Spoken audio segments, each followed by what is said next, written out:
Je ne suis ni tout à fait blanche, ni tout à fait noire.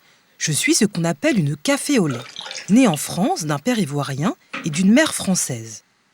J'ai découvert le pays de mon père, la Côte d'Ivoire, à l'âge de 28 ans. Et je connais très peu de choses sur sa culture.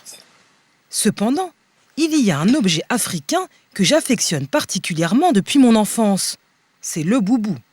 Son nom vient du mot mboub, qui désigne un vêtement large en wolof, l'une des langues parlées au Sénégal.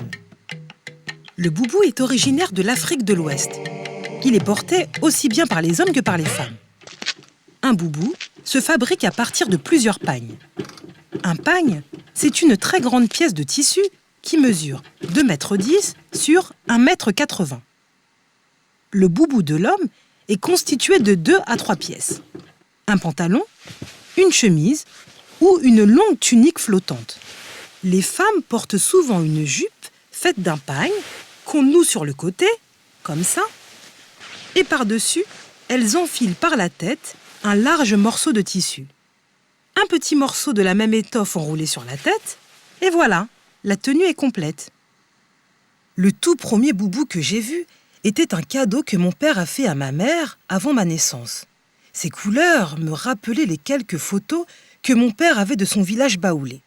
Ce boubou avait une odeur inconnue que j'attribuais à des épices exotiques. Des années plus tard, j'ai compris qu'il sentait en fait un mélange de bananes plantain, de poissons séchés, d'huile d'arachide, toutes ces choses que mon père amenait quand il rentrait du pays.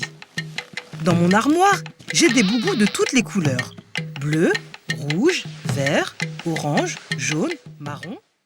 Ils sont souvent en wax, c'est-à-dire colorés à la cire avec des motifs flamboyants. J'en ai aussi en basin.